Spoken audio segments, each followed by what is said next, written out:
What's going on? Coach Luka here, Vigor Ground Fitness and Performance, and it's another edition of Ask Luka. And this one specifically, we're going to talk about squatting. And we've done this before, but the question that comes up often, and honestly, I felt compelled to do this after the shoulder and hip seminar that we had here at Vigor Ground with Tony Gentlecore and Dean Somerset, is, how should I squat? Should I squat at all? Is it bad for me? Is it good for me? And more than anything, should I squat ass to grass? This is something that we still get. And most of the time, obviously this question comes from outside of the gym, where I'll get people to go to the regular gym and say, hey, listen, I try to squat as low as I possibly can. I can't get ass to grass one. As soon as I start going below parallel, I start having back issues. Some people will say they start getting knee issues, so et cetera, right? So I wanted to kind of make this Ask Luka about the squat and how to assess it. Something that's simple that you can do right now. So there's things that we're not going to go into, certain passive assessments that I can't show right now, but some simple things that we can express. Now, I'm going to talk about the butt wink. I'm sure that most people have heard about the butt wink, but if you haven't, I will demonstrate this beautiful butt wink for you. And I'll do it with a certain form so that you can see it. The butt wink is when you squat down, and I'm going to get a closer stance to make sure that a butt wink. So when I'm squatting down, at a certain point in time, there we go, right there. So that's the butt wink. So you see how it winks? Right about there. My butt kind of comes under, and I round under. That's the butt wink. Now, some people will butt wink here already, right? Some people have great form, and you'll notice if I go wider, get braced, I can rip. Still no butt wink, right? I'm going nice and neutral, and I'm fine. Now, the thing about the butt wink is it's perfectly safe, and I think it's even healthy to a degree to do it unweighted, right? To get our spine to flex is healthy. To get our segments of our spine to move is actually very healthy, and we do drills for that. But when we start loading up with, back squats, front squats, deadlifts, things of that nature, and, we're creating that I would say that load, especially on the ligaments and joints, it's not a good thing. And the thing is that every person is going to squat differently, and the conversation a lot of times becomes, well, you should squat this way. Everyone is different, okay? And restrictions on your squat may come from a lot of different things. Many, many times it's poor core control, right? So poor core stability. I cannot control that, basically my pelvis, as I go down into squat. And I'll show you a perfect example of where I may be going down and get the butt wink, but as soon as I create artificial stability with a kettlebell and I go down, even with the same stance, no butt wink. Why? Because I put something in place to engage my core, right? So we created stability. The stiffness of my core, my abs, match the stiffness of my hips, and we move nicely. So that's a missing link for a lot of things that come with squatting. Second issue a lot of times will be ankle mobility, right? For a person that doesn't have a lot of dorsiflexion, you can kind of see my dorsiflexion is pretty good, like not the greatest in the world, but pretty damn good. So when I squat, my knees can move past my toes. So I have space to get my hips in between my knees. Now, if somebody doesn't have good dorsiflexion and they get stuck right about here, a couple of things are going to happen. As they go down, their heels may come off the ground to get range, or they're going to push their butt back, and then guess what? Butt wink, right? So in that scenario, we would do ankle dorsiflexion drills, which we can do a lot of. So if we're standing against the wall, driving forward as far as we can, and back, creating that tension. A great drill from FRC is the gas pedal drill. So where we'd grab our hand and put it on top of our tibia here so we can feel it moving, because we don't want let's just say we don't want the tibia to rotate, we want everything to come from the ankle. So the drill becomes going all the way to the side and pulling that toe up as far as we can. I'm literally driving up hard as I possibly can. I'm starting to get my shins, feeling my shins working crazy hard. I come across, I keep pulling. So I'm pulling very hard. This is very active, like strength training almost, right? I go all the way to the side, and then I gas pedal down. And I go hard, hard, hard down, come all the way across, and all the way back up, hard as I possibly can. And you could do about, 4 to 5 reps going in each direction. Essentially what we're doing is drilling that dorsiflexion, okay? And that would help you over time, obviously improve that and make it better. Now, in all scenarios, if we're tight and restricted, it may be a soft tissue issue, meaning that, foam rolling could help in the warm-ups, getting an active release practitioner to, open up your hips, piriformis, adductors, quads, right? Doing some corrective stretching, breathing drills. They may all allow you to all of a sudden have better squat form, right? So dorsiflexion of the ankles or soft tissue restrictions are some things that with most people are going to prevent them from having a better squat, right? Then we have something that most don't talk about, and I really want to put emphasis on this, and that is just the structure of your pelvis. Everybody's hips are different. So, and you've seen people that can stand super close like this, squat ass to grass, completely neutral spine, right? Now, I'm pretty good here, but I start routing. I've seen people that can do that because of the way that their joints are positioned or centrated. If you have a shallow hip, you will be able to do more crazy hip stuff, and that's some people that you see that can do crazy stuff with their hips.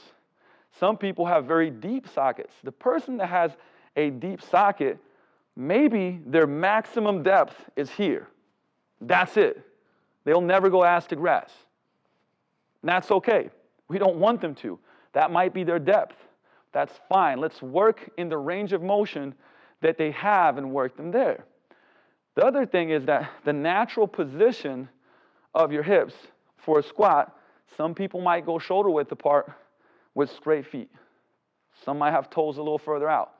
Some might have to go a lot wider because they're retroverted and face out. And this is going to feel good. This is going to feel, they'll be able to go way lower, going wider than they can closer. So for instance, here I feel more tightness. And that comes down to testing, right? Everybody's squat is going to be different. And that's the same setup for maybe a deadlift. Many times, you will actually see a difference between left and right. For instance, for me personally, my left it feels a lot better if it's a little bit turned out. And I'm thinking, like, without checking on an MRI, you can't tell exactly whether it's your hip position. But you'll be able to squat and go like, wow, this feels a little bit better. Great. Stick with that, okay? And one of the ways that we will test this is do a simple rock back test, right? And once again, this is one of the ways that we can test how our squat is going to be better. So if you have pretty good ankle mobility, you can do it like this. So we're going to go into our position, go shoulder width apart, and you'd have someone watch, go like, okay, we're going down. At what point in time do I get the butt wink? And some people might go closer with their knees and start routing right there. And then you'll get them wider out, and all of a sudden, they can go lower. So this might be their natural stance might be wider, right? Because when you start them close, I'm going to go back, and right there I'm rounding. I can feel it. But once I go wider, not rounding, I'm fine. Right? So I can go really deep, going wider than I can closer stance. So it makes sense to test those things out before you start squatting. And even when you're squatting, to just test those things, right? Now, here's a great recommendation on the point of, well, how do I make it better? Think about it this way. Your warm-ups. I love the notion of test and retest, right? And we've been doing this at Vigor for a long time. And that's with anything, with shoulders, with hips, with ankles, knees, whatever it may be. So as I showed you guys, like how I activated core with the kettlebell, right? If I did that for about 4, 5, 6 reps and I did a couple of sets, and afterwards my core was engaged and my squat just improved from doing those drills, that becomes my warm-up. The rock back. So as I'm doing my rock back drill, if that improves, right? So we test the squat first, we do the rock back assessment, I get back up, I try it again, it's better. That becomes part of my warm-up. I do some soft tissue work with the lacrosse ball in my glutes, my adductors, my hamstrings, my hip flexors. I roll my lats out, and then I do a squat again, and it looks better, it feels better. That becomes part of my warm-up, right? So the things, when we test and retest, those are the things that now become your warm-up that are improving your movement. Because what do we want to do? Well, whatever we're doing, we want it to make the pattern better. We want to have better position of the joints, a cleaner movement, and if that's what the warm-up does, if that's what the exercises do, the test and retest shows it, and we just keep it in the program. Just like if we were doing a deadlift and we did a straight leg raise on the ground to get like active hamstring, engaging core, and then we retested the deadlift and it was better, then we would keep that exercise in the warm-up. So we just touched on what are some things. Core, right? Having unstable core is one of the things that will make you butt wink, which can obviously create issues and injuries down the line if you're loading that pattern. Another is tight ankles, right? Tight ankles will, with lack of dorsiflexion, can also create an issue with the squat. Another is making sure that you don't have any bony blocks, that your hips may be retroverted. Whatever your hip position is now, your pelvis is structurally something you can't change. It's to find that pattern that works for you. And then it's just faulty movement patterns. And repeating, and like I said, we're in the 21st century. We a lot of times sit on a chair here and then lean forward. And we're picking stuff up in certain ways, and we're ingraining that bad movement pattern. So we want to clean that up. And doing that over and over again, aberrant movement patterns obviously is going to create issues. It's going to be ingrained and it's going to be faulty. And then loading up that faulty pattern is just going to create pain, is going to create issues. Some minor things, or I should say things that don't happen as much, is like just very genetically very, very short quads will make you butt wink. And there are people that have that, but it's not a majority, or it's not a big part of the population. But those are just, like I said, things that you're born with, just like the hips that we're talking about. If you have bony blocks, meaning you have overused and you have a cam or a pincer on a acetabulum in the hip socket, right, where the bone comes in, that's going to create a block. And somebody that down the line might have to have hip replacement. But we can work around that by creating a better position in the hip and creating a better stance for that person that's more natural, right? So those are some of the things that we're going to look at. And notice how with soft tissue work, with certain drills, creating stability, doing core work, we can vastly and significantly improve people's squat pretty fast so that they can load it and get a training effect. But we're not going to go and put a round peg through a square hole and just say, hey, look, everybody squats ass to grass. Everybody squats hip width apart. Everybody does this and that. We're going to find the right squat for the right person, and hopefully some of the things that we showed today can help you pick that out and make your squat better. And remember, too, a lot of people shouldn't back squat right off the bat. I'm not saying that they shouldn't back squat, but we start with body weight squat with load, goblet squats, even box squats to drill certain patterns, right? To sandbag squats, to front squats, to then adding back squats or safety bar squats. So squatting is important, but let's make sure that we fit the squat to the person and not the person into the squat. and say, this is exactly how you need to do it. There's one way. All right, so if you got any questions, make sure you comment below and ask and just ask maybe your scenario and your situation, what you've been going through. Maybe we can help out or refer you to a resource or a video that we've done in the past. Like I said, everybody's different. And one of the main things that I wanted to point out here is that those differences and that uniqueness is perfectly fine. And let's find what works for you and get you moving better versus just saying this is the way you must do things.